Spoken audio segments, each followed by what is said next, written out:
En fait, ouais, j'ai toujours été révoltée contre les inégalités hommes-femmes et j'ai toujours voulu pouvoir contrebalancer certaines choses. Alors même si à mon échelle, je peux pas encore faire grand-chose, mais c'est vraiment, tu vois, la mission que j'ai au fond de moi, c'est de faire grandir Mhm. cette cause-là. Et par l'investissement immobilier, parce que c'est ce que je sais faire aujourd'hui, quoi. Vous écoutez Entrepreneurs du Web, le podcast à la fois informatif et anecdotique qui démystifie le business en ligne pour les professionnels de l'accompagnement. Je suis Isis, votre hôte, consultante business et fondatrice de femmeentrepreneur.com. Seule ou accompagnée d'invités, je vous offre différentes perspectives pour accélérer votre développement marketing, commercial et parfois même personnel. Bienvenue sur Entrepreneurs du Web. Hello Alison, comment vas-tu? Bienvenue sur le podcast. Salut Isis, bah, merci pour l'invitation. Ça va très bien et toi? Ça va très bien, merci. Bah, je suis très contente de t'accueillir. Ça fait très longtemps que je n'ai plus d'invités, d'interviews sur le podcast. Et là, tu es la première avec qui je reprends les interviews. Donc, c'est vraiment un plaisir pour moi. J'avais hâte, en tout cas, de cet échange. Est-ce que tu peux te présenter rapidement pour ceux qui ne te connaissent pas? Oui, eh bien, je m'appelle Alison Tartari, du coup j'ai 27 ans, j'habite à Nice et je suis donc architecte d'intérieur, je suis consultante en investissement immobilier et entrepreneur depuis peu. J'ai formé l'immobilier pour elle l'année dernière, qui est donc mon entreprise et qui accompagne des femmes à investir dans l'immobilier. Donc moi, je suis investisseuse déjà depuis plusieurs années et aujourd'hui, mon souhait, c'était de pouvoir aider des femmes, alors qu'elles soient salariées ou entrepreneurs, à investir dans l'immobilier sur des biens qui sont rentables, donc pour leur apprendre un petit peu toutes les connaissances qu'il faut avoir pour qu'elles puissent soit multiplier leurs revenus, soit pour certaines quitter leur travail. Super. Alors, avant d'entrer dans les Américains disent le nitty-gritty, dans le vif du sujet, j'aime bien connaître un peu la personne, comment elle a fait pour se retrouver dans ce qu'elle est en train de faire. Donc, est-ce que tu peux nous dire déjà ce que tu faisais avant ça et pourquoi tu t'es lancé dans Immobilier pour elle? Pourquoi tu as lancé ce projet? Oui, alors moi je suis dans l'immobilier depuis presque toujours. Moi j'ai fait des études de droit et après je suis tout de suite rentrée dans la vie active dans l'immobilier. Ma famille a aussi investi dans l'immobilier avant, donc c'est vrai que c'est un domaine qui a toujours été présent en moi depuis mon enfance en fait. Donc c'était naturel après mes études d'aller dans l'immobilier. J'ai fait des études juridiques, donc je me suis dit je vais coupler un peu le juridique avec l'immobilier. Et donc, j'ai été chef de projet dans l'investissement immobilier où j'accompagnais en fait des investisseurs et investisseuses à investir dans l'IMO.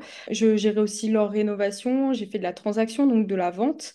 J'ai fait aussi de la location et j'ai terminé, j'ai fait 4 ans de syndic de copropriété où je gérais des immeubles, en fait, tout l'aspect financier, travaux, je faisais les assemblées générales, donc voilà, toute la gestion globale des immeubles où j'ai franchi en fait toutes les étapes jusqu'à avoir un portefeuille avec une assistante, etc. Et un jour, l'ennui est vite venu lorsque j'avais un peu fait le tour de tout ça et je me suis dit, mais moi qui baigne dans l'investissement, qui investis aussi à côté, pourquoi je ne ferais pas en fait bénéficier mes compétences à des femmes qui veulent investir? Et j'ai toujours voulu travailler auprès des femmes parce qu'elles étaient très peu présentes dans le milieu dans lequel j'étais puisque donc j'étais dans l'investissement immobilier, dans le BTP, on sait que c'est pas un milieu qui est très féminin. Donc c'est pour ça que je me suis dit, en fait, il faut vraiment que je fasse quelque chose pour aider les femmes et avoir un service un peu innovant et particulier où elles puissent être accompagnées vraiment étape par étape. C'est vraiment une affaire de famille à la base, quoi. Ouais, ouais, Ok. carrément. Aujourd'hui, quand on parle d'immobilier, surtout en France, hein, quand on est salarié, on peut utiliser le levier bancaire très facilement pour acheter un bien immobilier ou pour investir dans l'immobilier. Et quand on est entrepreneur, moi j'ai toujours eu cette impression, en tout cas hein, personnellement, que c'est plus difficile, qu'il faut plus prouver à la banque. Voilà. Quel est ton avis là-dessus pour les entrepreneurs qui nous écoutent, parce que c'est vraiment notre audience principale? Quel est ton avis sur la possibilité d'investir ou d'avoir le prêt immobilier lorsqu'on est entrepreneur? C'est vrai, quand on est entrepreneur, on entend souvent que c'est plus difficile d'emprunter. Alors, je Mhm. dirais que en règle générale, c'est peut-être un peu plus difficile que quand on est salarié, mais c'est loin d'être impossible. Et ça dépend aussi des périodes à laquelle on demande les prêts immobiliers, hein, qu'on le demande même en début d'année ou en fin d'année, on n'aura pas forcément les mêmes réponses selon le quota qui a été atteint ou pas pour des banques. En fait, ça dépend de plein de facteurs. Les banques, elles utilisent ce qu'on appelle le scoring bancaire, c'est-à-dire que c'est un algorithme qui vient donner en fait une note à la personne qui va investir. Donc en fait le choix, il n'est pas juste basé sur entrepreneur ou salarié ou si tu es en intérim ou autre. C'est vraiment plus global que ça. Ça va aller, par exemple, bah, sur l'épargne que tu as en général, comment tu gères ton argent, surtout sur les 3 derniers mois. Donc, est-ce que tu fais beaucoup de shopping? Est-ce qu'il y a des paris sportifs? Est-ce que tu fais des virements d'épargne tous les mois? Est-ce que tu es marié? Est-ce que tu as des enfants? Enfin, tu vois, ça rentre un petit peu dans une globalité qui ne s'arrête pas juste à si tu es entrepreneur ou si tu es salarié. Alors certes, ce qui est plus intéressant, c'est quand même d'avoir au moins 2 ans derrière soi de stabilité au niveau des revenus. Mais ça, on va dire que c'est pour tous les entrepreneurs. Mais c'est vrai que c'est loin d'être impossible. Si on fait un bon business plan à côté et qu'on a des comptes qui sont sains, ça reste qu'un critère parmi tout le reste. Ok, et ça, c'est valable pour l'investissement et pour l'achat de Bien biens. sûr. Ouais. L'achat veut dire résidence principale, quoi. Bien sûr, la résidence principale, c'est plus facile à faire financer. Mais par exemple, Mhm, lorsque on fait, ça c'est une petite astuce que je donne, mais quand on commence par exemple à faire du locatif et qu'on n'a pas de résidence principale, c'est ce que je conseille toujours d'ailleurs aux filles qui viennent m'exposer un peu leur projet, vaut mieux mhm. utiliser sa capacité d'endettement au profit du locatif dans un premier temps et après, une fois qu'on a plusieurs biens, de se faire une résidence principale directement. C'est vrai que c'est plus facile de faire financer une résidence principale. C'est pour ça que quand on commence et qu'on veut faire du locatif, généralement, on fait passer le locatif en résidence principale quand on n'en a pas, puisque c'est plus facile de Mhm. faire passer le dossier comme ça. C'est pas illégal, c'est un peu bancal, mais ça marche. Ok, je vois. Mais est-ce que toi, tu as déjà eu des cas comme ça? Veut dire, est-ce que tu peux nous raconter une petite histoire ou un cas d'une personne que tu as aidé à investir dans l'immobilier? Oui, bien Tout sûr. récemment, peut-être. Ouais, Oui, dis-nous. ouais. Ouais, j'ai un exemple récent où j'ai une fille que j'accompagne qui s'appelle Laura et qui achète en ce moment même du coup un immeuble. Là, on est dans la phase du compromis puisque moi, je me suis spécialisée dans les immeubles de rapport. En fait, c'est simplement des maisons divisées en plusieurs logements, généralement dans le centre-ville. Quand on entend immeuble, généralement, on se dit c'est une tour ou non, c'est souvent, on va dire, entre 2, 3, 4 appartements. Pour Mhm, plein de raisons, c'est beaucoup plus rentable, je trouve, d'aller acheter des immeubles et on en trouve à des prix intéressants. Donc c'est ce que je lui ai proposé pour elle. Donc on lui a fait faire un business plan bien complet. On a étudié sa situation, on lui a fait une stratégie d'investissement. Elle est entrepreneur à son compte depuis, il me semble, 3, 4 ans. Donc elle a une stabilité de revenus, mais elle est en entreprise individuelle, donc elle n'a même pas une société où elle se verse un salaire en tant que salariée, elle est vraiment en micro. mhm, Et pour l'instant, en tout cas, on a eu des premiers retours récents où son dossier passait. Il n'y avait pas de problème. Du moment, en fait, où le business plan met vraiment en valeur le fait que le bien est rentable et mhm. qu'il lui dégage un certain, comme on l'appelle, un cash flow, c'est-à-dire un excédent de trésorerie, où les loyers qui tombent sont supérieurs, en fait, à ta mensualité de crédit. C'est ce que regarde la banque dans un premier temps. Pourquoi tu penses que l'immeuble est plus intéressant qu'une maison ou autre chose, par exemple? En fait, généralement, on commence pas en se disant je vais acheter un immeuble, à part pour celles des fois qui me suivent et qui me disent ah en fait finalement c'est pas mal parce que il y a plein de bénéfices Ah, à acheter un immeuble. Déjà, on va faire une première opération et on va avoir plusieurs biens d'un coup au sein d'une même unité foncière, donc au sein d'un même immeuble, et ça permet de réduire déjà les coûts unitaires de gestion, de travaux, même l'énergie pour aller visiter 3 apparts au sein d'un immeuble. À part que tu passes un peu plus de temps, finalement, tu es sur place, tu en visites plusieurs, tu achètes la globalité, donc il n'y a pas de copropriété, il n'y a pas de charges, il n'y a pas de travaux imposés par les assemblées générales et autres. En fait, tu es le seul maître à mhm, bord. Donc finalement, moi je trouve que c'est vachement mieux parce que tu peux faire les travaux que tu as envie quand tu as envie. Tu es seul décisionnaire à bord. Et puis finalement, quand tu mets par exemple tes appartements en gestion, on te fait toujours des prix de groupe, entre guillemets, parce que ouais, c'est tu as vrai. plusieurs biens. Donc toi-même, tu as une posture beaucoup plus intéressante au point de vue des entrepreneurs quand tu fais des travaux et aussi de la gestion locative. Donc je trouve que l'immeuble en général a plein de points positifs et surtout que tu achètes généralement moins cher aussi au prix au mètre carré puisque tu achètes en gros. Donc c'est vraiment l'idée d'aller acheter en gros pour pouvoir avoir un coût unitaire un petit peu plus bas et donc plus intéressant aussi après au niveau de la rentabilité du bien. Alors, je tiens à préciser à nos auditeurs ou auditrices que ce sujet, je l'aborde avec Alison parce que c'est un peu mon, tu vois, c'est un peu comme un appel de coaching qu'on est en train de faire là, parce que tout ce que je te pose comme question, c'est des vraies questions. C'est pas juste des questions pour l'audience qui écoute, mais c'est des vraies questions parfois que moi je me pose parce que ça m'intéresse beaucoup l'investissement immobilier et la manière dont toi tu le présentes est tellement intéressante. Moi, je t'ai découvert sur Instagram, tu partages beaucoup tes coulisses, les stories, les visites que tu fais, etc., tes conseils et tout.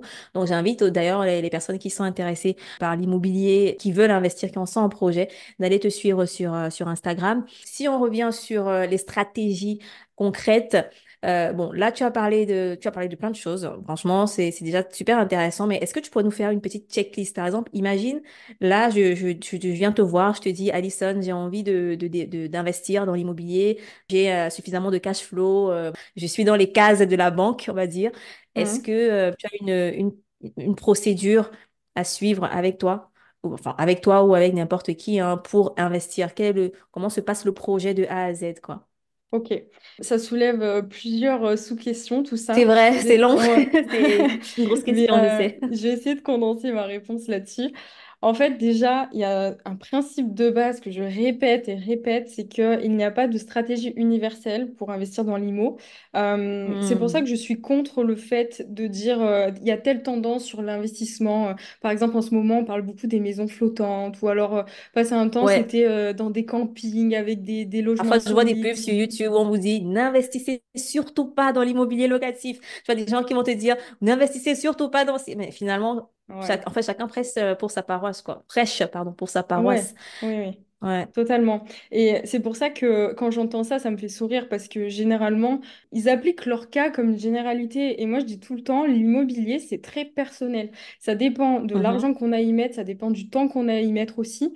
Ça dépend de l'envie qu'on a, si on a envie d'en faire plusieurs, si on en veut un ou deux, si on a une optique de succession pour ses enfants, si on veut toucher de l'argent directement. En fait, il y a plein de si. Et en fonction de tous ces si-là, moi, je fais une stratégie. Maintenant, en fait, au départ, quand j'accompagne des femmes qui viennent me voir, généralement, on fait un bilan patrimonial de leurs charges, de leurs revenus, de à combien de pourcents elles sont endettées. Ensuite, on calcule leur capacité d'emprunt parce que je déconseille toujours d'aller voir la banque comme tout le monde fait généralement en Comme se disant, mais conseiller. voilà, c'est Ah, ça, on va dire, mais je vais aller voir ma banque pour savoir combien je dois emprunter. Mais en fait, c'est pas comme ça qu'il faut faire. Il faut le faire à l'envers. Il faut pouvoir, ok.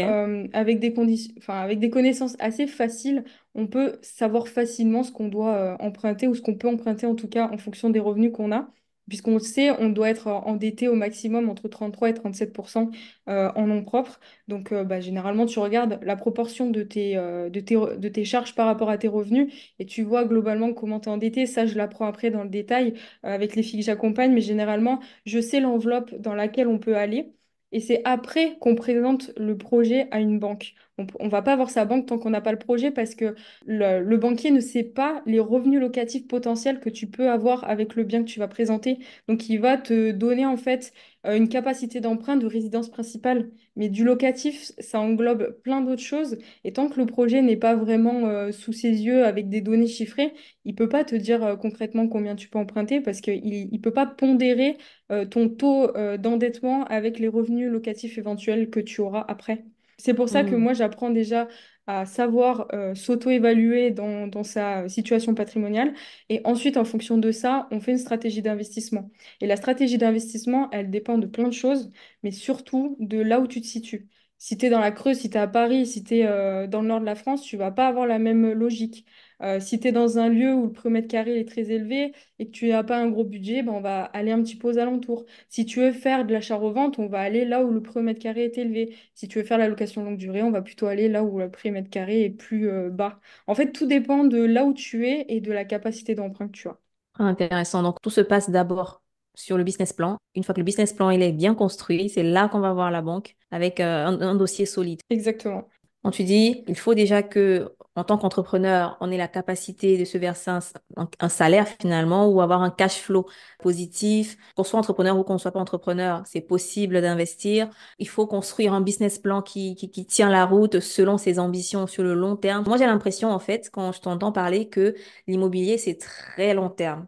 que finalement, il faut du temps pour non seulement investir, mais aussi pour avoir un revenu vraiment, tu vois, pouvoir se verser vraiment des revenus, du cash à partir de l'immobilier. Est-ce que je me trompe? Quelles sont les fourchettes, tu pourrais nous dire les fourchettes un peu auxquelles on peut prétendre si par exemple on vient te voir en te disant, moi je vais investir et j'ai, supposons, 10 000 euros d'épargne là actuellement. Mhm. Est-ce que c'est vraiment une bonne idée de mettre ces 10 000 euros dans l'immobilier plutôt que dans peut-être un projet entrepreneurial, par exemple, quel est ton avis là-dessus? Alors déjà pour l'épargne, règle numéro une, radicale, c'est de ne pas mettre son épargne dans le premier investissement. De le mettre le moins possible. L'épargne, ça va venir en fait aider quand ton taux d'endettement sera très élevé, quand tu seras au maximum. L'épargne va te permettre de continuer à investir. Donc déjà, l'épargne au Mhm. début, il faut surtout pas la toucher ou le moins possible. Alors ceux qui disent qu'il faut absolument 10% d'apport pour Ouais, c'est ce qu'on investir, entend, qu'il faut dix c'est ce pour qu'on cent entend. minimum. Ouais. Moi, j'ai jamais mis 10% dans les investissements que j'ai faits. C'est sûr, quand on va voir son banquier et qu'on demande, il va nous dire, dans 99% des cas, il faut 10%. Mais généralement, on a des meilleures offres de crédit dans des banques qui ne sont pas les nôtres que dans notre banque. Parce qu'on n'a rien y apporter. On est déjà client, on a déjà tous nos comptes, on rapatrie déjà nos revenus. Donc moi, personnellement, j'ai changé de banque à chaque fois que j'ai eu une opération immobilière à faire. Donc certes, Ok. ça implique de la gestion. C'est vraiment important. L'épargne, il faut la garder. Il faut surtout pas voilà, la mettre en apport tout de suite en se disant je vais le mettre, comme ça c'est sûr que ça passe. Non, c'est surtout le Hmm. business plan en fait. Et sur ta question par rapport au long terme et l'immobilier, on gagne de l'argent dès le premier mois où on est propriétaire si on sait bien analyser un bien et savoir combien il va nous rapporter. Parce que le but, c'est que les loyers soient supérieurs à la mensualité de crédit et aux charges. Donc c'est pour ça qu'il faut avoir une certaine connaissance aussi pour savoir analyser les données financières d'un investissement et savoir s'il va nous Mhm. rapporter de l'argent. Généralement, pour parler concrètement, sur un investissement assez classique, sans prendre trop de risques à faire de la location courte durée ou avoir beaucoup de locataires, on peut estimer 500 euros par mois net d'impôts sur un investissement classique en location longue durée. Donc, tu vois, après avoir payé ta mensualité de crédit, payé tes impôts dessus, 500 euros net, ça se fait facilement. Intéressant. Du coup, ce serait peut-être un peu plus judicieux de faire ça plutôt que d'aller créer un projet entrepreneurial de zéro parce que souvent on entend, enfin, l'entrepreneuriat il est très vendu, lancer un business ceci, lancer un business cela, mais finalement c'est très risqué aussi de lancer un business de zéro. Et parfois il y en a qui disent aussi d'acheter une entreprise, mais ça aussi ça a un coût. Je trouve que l'immobilier ou l'investissement c'est vraiment le combo qui associe la rentabilité sur le moyen long terme, voire même court terme, d'après ce que tu Mm. dis, mais aussi cette sécurité financière aussi. Et souvent, les gens ont peur d'investir parce que ils ont peur du prêt. Mais c'est tout bête parce que le prêt, c'est juste un levier. C'est un levier que tu utilises pour aller plus loin. Tu utilises l'argent de la banque pour te faire de l'argent toi. J'aimerais beaucoup qu'on déconstruise ça parce s'il y a des croyances limitantes là-dessus, si on est limité à se dire, ah, je vais pas m'endetter, je vais m'endetter, et, ça n'a aucun sens parce que si t'endetter va te permettre d'avoir plus d'argent, pourquoi ne pas t'endetter? En fait, il y a une différence entre la bonne dette et la mauvaise dette. C'est ce qu'on dit Oui. souvent, non? Complètement. Ouais. Il faut savoir que ouais, dans l'immobilier, moi, le truc de base, vraiment, c'est de se dire, c'est ton locataire qui paye ton emprunt. Et il te reste de l'argent tous Ouais. les mois pour toi. Donc, si tu Mm. sais bien investir dès le départ, déjà, il faut savoir bon, bien choisir ses locataires, c'est sûr. Mais surtout, il faut garder en tête que c'est le locataire qui rembourse ta dette. Donc, quand tu sais bien faire, tu peux voir que sous cet angle-là, tu peux avoir plusieurs opérations à la suite, etc. Mais c'est vrai qu'il ne faut pas se planter à la première, il faut vraiment prendre le maximum de connaissances. Mais effectivement, il ne faut pas avoir peur. Après, généralement, c'est sûr, quand on fait un emprunt sur 25 ans et qu'on s'endette, la première fois qu'on signe ça, ça fait frissonner quand même. Et c'est Ouais. normal, puisque on sort de sa zone de confort et qu'on n'a pas l'habitude, ça peut faire peur. Mais encore une fois, comme dans tout, le plus dur, c'est de commencer. Et après, le plus dur, c'est presque de s'arrêter, tu vois. Dans le contraire, quand tu as l'habitude après et que tu sais Tu comment ça t'arrêtes pas. marche, c'est ça. C'est sans fin, en fait, l'immobilier, hein. Mm. Est-ce que quelqu'un qui veut investir, par exemple, à Paris, doit être à Paris? À Lille, doit être à Lille, doit pouvoir être à Lille? Sinon, comment ça se passe pour lui? Moi, pour une première opération, je conseille toujours de rester dans un périmètre raisonnable où tu acceptes d'aller à X temps de chez toi un week-end. Mhm. Par exemple, moi, j'habite à Nice aujourd'hui. Les prix au mètre carré sont très élevés. Donc évidemment, j'avais pas envie d'acheter un immeuble ici. Donc on s'est dit, ben, on va aller un peu plus loin. Donc on a acheté dans le Gard et Ouais. on a acheté à 3 heures de chez nous. Parce que pour nous, c'était facile de se dire, on peut faire l'aller-retour dans le week-end sans que ce soit trop pénible. 3 heures, c'est vraiment le maximum Mhm. pour nous. Mais tout dépend. Après, j'ai des clientes qui vont se dire, non, moi, 1 heure et demie, c'est déjà pas mal. Mais c'est vrai que quand on habite dans une ville qui est assez chère et qu'on n'arrive pas à avoir des bonnes rentabilités, je conseille toujours de partir. Mais pour une première opération, de rester dans un périmètre quand même qui reste raisonnable pour qu'on puisse aller voir et jeter un œil sur Faire les toutes les visites. étapes. Ouais, Mhm. c'est hyper important déjà de pouvoir faire les visites, d'être réactif. Quand il y a des bons produits, ils restent jamais très longtemps, donc c'est bien de pouvoir aller jeter un coup d'œil un week-end, etc. C'est important en fait de pouvoir tout suivre, même quand tu fais des travaux, même quand tu mets en location. Les premières opérations, il faut toujours être là. Enfin, en tout cas, c'est mon avis pour vraiment savoir comment ça se passe. Et quand on sait comment ça se passe, tu peux après déléguer, c'est beaucoup plus simple. Mais déléguer Mhm. dans un premier temps, quand on ne connaît pas ce qu'on délègue, bah, c'est là où on va faire des erreurs. Donc je pense que rester dans un périmètre raisonnable, c'est à mon sens le meilleur moyen d'être assez serein quand on investit la première fois. C'est très parlant. Ok. Merci pour le conseil. Quel est le meilleur conseil que tu as reçu et qui t'a aidé dans ton parcours? Ah, très bonne question, celle-là, on me l'a jamais posée. Le meilleur conseil, c'est de toujours demander à plusieurs personnes. Je pense surtout au devis. Mais surtout de Mhm. toujours demander conseil à des personnes qui ont déjà fait ce que tu cherches à faire. De jamais écouter l'entourage, les gens proches qui vont te dire oh, surtout fais pas ça, les taux sont trop élevés, etc. Si la personne n'a pas fait ou n'a pas atteint les objectifs que toi tu vises, je ne l'écoute même pas. C'est-à-dire qu'on Mhm. va certainement dire t'es têtu, t'écoutes jamais ce qu'on te dit. Mais moi, je n'écoute que les gens qui sont passés là où j'ai envie de passer. Et c'est toujours ça qui m'a mené en fait vraiment là où j'avais envie d'aller. Waouh, c'est finalement du bon sens. Et Complètement. tu vois, parmi mon audience, il y a des gens par exemple qui veulent lancer une formation, qui ont une idée, elles se disent l'idée est géniale, mais elle va aller demander à son ami, à sa copine, à son partenaire, qu'est-ce que tu penses de l'idée? Pourtant, ce n'est même pas son client idéal. Il va te C'est dire mais c'est ça. génial, j'adore l'idée, intéressant, tu devrais le faire et tout, mais pourtant non, c'est pas la bonne personne. Donc ouais, ça me parle beaucoup, ça me parle beaucoup ce conseil-là. Une autre question aujourd'hui, quelles sont c'est plus personnel hein, pour qu'on puisse te Oui. connaître. Quelles sont les habitudes ou les routines qui t'aident au quotidien? Parce que je te vois, tu es très, tu as l'air en tout cas, d'après tes réseaux sociaux, très active, très mobile. Donc, quelles sont les routines ou les habitudes qui t'aident à rester sur la bonne direction? J'essaie d'être en pleine conscience de tout ce que je fais tous les jours, d'être reconnaissante pour ce que j'ai. Ça peut paraître bateau, mais j'essaie de toujours prendre un maximum de recul sur tout ce que je vis, d'apprécier le chemin et pas juste de regarder le résultat, parce que pour moi, en fait, l'entrepreneuriat, l'investissement, enfin tout ce qui nécessite en fait un apport personnel, de célébrer les petites victoires, de célébrer en fait tout ce qui se passe pour moi et d'être toujours reconnaissante de ce que j'ai. En fait, aujourd'hui, je suis complètement heureuse, même si j'ai pas atteint tous les résultats que je voulais avoir. J'apprécie vraiment la place que j'ai aujourd'hui.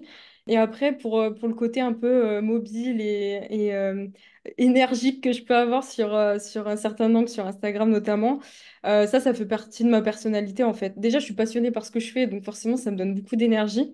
Mais en plus, je suis un peu hyperactive sur les bords. Je déteste ne rien faire. Je n'aime pas le dimanche quand, tu vois, tout est fermé, qu'il se passe rien. Moi, ça m'angoisse. J'adore bouger, faire plein de choses, entreprendre, mener des projets, etc. Donc, en fait, j'essaye de me monter un mental inarrêtable, tu vois, d'être tout le temps focus sur mes objectifs. J'essaie de m'entourer que de personnes qui peuvent m'emmener là où j'ai envie d'aller. Certains que j'avais dans mon entourage avant sont sorties parce que elles ne m'apportaient rien, en fait. Donc, j'essaie vraiment ouais, de m'entourer au mieux possible. Juste profiter chaque jour qui passe parce qu'on ne sait pas ce qui se passera demain et que j'ai pas envie d'être pleine de remords ou pleine de regrets plus tard, quoi. Mhm. En tout cas, tu as un vrai mental de guerrière. Quand on t'entend parler, on sent que, en fait, tu ne laisses rien t'arrêter. Non. J'adore. Aujourd'hui, tu t'adresses essentiellement aux femmes. Pourquoi tu as choisi les femmes? Parce que moi, tu vois, quand tu parles de ce mental de guerrière, je pense que tu aurais pu aussi toucher les hommes. Tu aurais pu, tu vois, je vois cette énergie en toi. Pourquoi les femmes, essentiellement? Ce serait compliqué d'avoir vraiment un événement particulier pour répondre à cette question. Moi, Mhm. les femmes, en fait, dans ma compétence qui est l'investissement immobilier, parce que j'ai toujours fait que ça et j'adore ça, j'ai toujours vu beaucoup d'hommes investir. Tu vois, c'est vraiment un truc de mec, quoi, d'investir, de monter des entreprises. C'est assez Mhm. récent quand on dézoome un peu temporellement les dernières années, de voir des femmes s'investir, et puis on le voit au niveau des statistiques, etc. Donc pour moi, c'était important de mettre les femmes en avant dans ce domaine-là et de pouvoir aussi leur créer soit une indépendance, soit de permettre même à des femmes salariées de monter leurs projets. En fait, je voulais les aider en couplant aussi mes compétences. Donc pour moi, c'était évident en fait de me dire, je sais faire de l'immobilier, je sais investir. Vraiment, la cause féminine me tient à cœur. Et donc, je me suis dit, en fait, je vais le coupler et je vais vraiment créer une entreprise autour de ça. Et en plus, j'ai deux frères, et dont un qui, ça me fait sourire quand j'en parle, qui m'a dit, en fait, depuis toujours, qui me traitait de féministe, tu vois, de féministe tout le temps, en me disant, ah, mais toi, t'es une féministe. En fait, ouais, j'ai toujours été révoltée contre les inégalités hommes-femmes et j'ai toujours voulu pouvoir contrebalancer certaines choses. Alors, même si à mon échelle, je peux pas encore faire grand-chose, mais c'est vraiment, tu vois, la mission que j'ai au fond de moi, c'est de faire grandir Mhm. cette cause-là. Et par l'investissement immobilier, parce que c'est ce que je sais faire aujourd'hui, quoi. Est-ce que tu l'as vécu, toi, des injustices parce que tu étais une femme depuis que tu travailles, peut-être dans le monde du travail, toi? Ouais, complètement, complètement. Ah, Sur des chantiers, c'est une bonne question d'ailleurs. Quand j'étais syndic de copropriété, j'étais tout le temps entourée de mecs qui étaient dans le bâtiment. Et on le sait, c'est des métiers qui sont assez, des fois misogynes. Tu sais, t'es un peu la bête fragile du chantier, ou ouais. presque, tu vois, j'étais un peu tout le temps à me mettre au défi quand les mecs ils montaient sur l'échelle pour aller sur le toit. J'étais pas à l'aise, mais j'y allais quand même parce que je voulais montrer qu'en fait, je suis Mhm. pas la petite bête fragile sur le chantier à qui il faut presque donner la main pour qu'elle monte sur le toit, quoi. Je voulais montrer Mhm. que c'est pas parce que j'étais une femme que j'étais pas capable de faire certaines choses. Alors évidemment, il y a des métiers qui sont très physiques et peut-être qui sont plus compliqués pour une femme, mais en fait, ouais, j'ai toujours voulu montrer. Et j'ai toujours le caractère, tu vois, de me battre et de dire j'ai ma place et je bougerai pas d'ici. Et si j'ai quelque chose à dire, je le dirai. Ça me parle beaucoup. Ben, tu vois, l'histoire de chantier même d'ailleurs, j'ai vécu la même chose. Ouais. Parce que moi, je suis de formation ingénieur. Il fallait aller sur du terrain parfois et c'était 100% homme. J'étais très souvent la seule femme. Et parfois, on me demandait, mais qu'est-ce que tu fais là? Pourquoi tu as choisi ce métier et tout? Et encore plus, parce que moi, c'était en Afrique, au Cameroun, c'est encore plus présent cette misogynie. Moi, j'essayais pas de me battre contre les hommes, mais j'essayais plutôt de m'imposer. C'est-à-dire, j'étais en mode, je suis à ma place. Ok, j'ai mon mot à dire et je le montrais beaucoup à travers mon expertise. Donc, c'est quand j'ouvrais la bouche pour raconter ou pour dire quelque chose que les gens se disaient, ah ouais, elle maîtrise son sujet, elle est vraiment à sa place. C'est bien d'avoir plus de femmes dans ces métiers-là. Ça permet aussi Ouais. d'équilibrer et de mettre un autre message dans la tête des gens. Et ton frère qui te dit que tu es féministe, bah, je pense que il devrait être féministe aussi. Tout le monde devrait être féministe. C'est clair. Et j'ai vu que tu as d'ailleurs lancé un programme qui s'appelle Imo pour elle. Est-ce que tu peux nous en dire un peu plus? Oui. Alors, mon entreprise s'appelle donc l'Immobilier pour elle et le programme que j'ai créé s'appelle l'incubateur immobilier, au Mhm. sein duquel j'accompagne des femmes. C'est sur sélection en fonction de leur profil et de leur envie, de ce qu'elles ont envie de faire aussi par l'investissement immobilier. Donc, à investir dans l'immobilier, à rénover aussi, puisque j'ai toute une partie travaux, et après à gérer en location courte durée, longue durée, etc. Donc, c'est vraiment un accompagnement 360 où le but, pour moi, c'était de pouvoir leur offrir tous les services de la recherche aux travaux, à l'analyse financière, monter des dossiers de crédit, obtenir des financements, faire des devis, etc. Et donc, j'ai des petits groupes comme ça plusieurs fois dans l'année de femmes qui veulent investir dans l'immobilier. Et moi, mon rôle, du coup, à travers ce programme, c'est de les accompagner. Parfait. Comment on fait, puis on veut travailler avec toi. Alors moi, je suis disponible du coup sur Instagram, qui est mon canal de communication principal. Mon pseudo, c'est l'immobilier pour elle. Alors l'immobilier tiré du bas pour tirer du bas elle. Et j'ai mon site internet aussi qui s'appelle l'immobilierpourelle.fr. Les prochaines sélections, c'est le 29 mars.